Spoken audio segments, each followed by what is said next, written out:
Hi, welcome to Math for All, where everyone can learn more about math. Today, we will learn how to read and evaluate functions that are in function notation. Most of the actual math will be a review for you, so this will mostly be learning a part of our new language of symbols and functions. So, let's see what's up with these.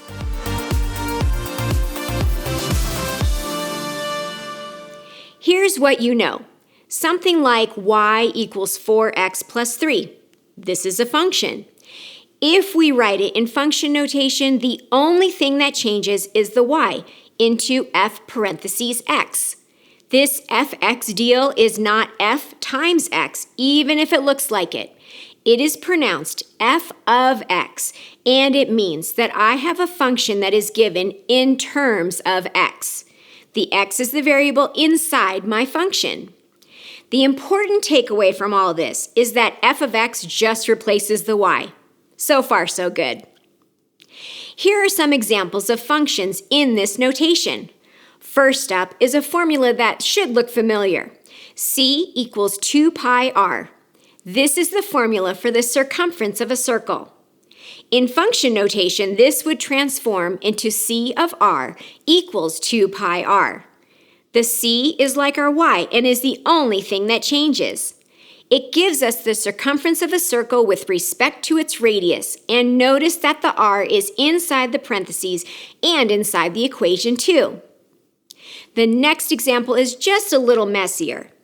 H of t equals negative 16t squared plus 6t plus 2, and it is a formula for the height h of an object over time.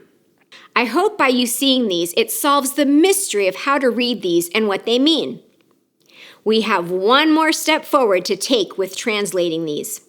Another thing that you know is if they say evaluate 4x plus 3 when x equals 1, you put in a 1 every time you see an x, and then you just figure it out. For grins, let's do that. 4 times 1 is 4, then plus 3 equals 7 for the final answer. Now, I will ask you to do the exact same thing, but we'll use function notation. F of x equals 4x plus 3, and so what is f of 1? Notice the x in the f of x turned magically into a 1.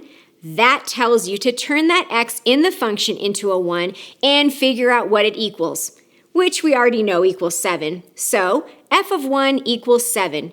My x is 1, and my y is 7. Now, we'll take this function notation into a few functions that are a little trickier and often tested on. G of x equals x squared minus 3x plus 2. G of negative 2 equals what? Well, my x this time is negative 2, so we'll put in negative 2 every time we see an x. But don't just willy-nilly put in negative 2 here and there. This is the important part.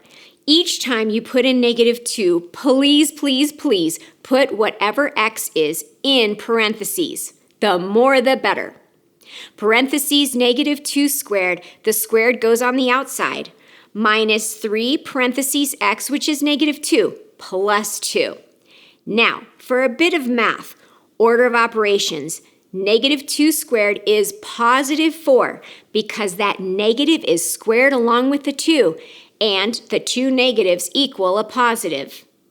Negative 3 times negative 2, which is positive 6, plus 2, then 4 plus 6 plus 2 equals 12, and it is done. This next one is almost the same as that, except for the innocent little negative sign in the front.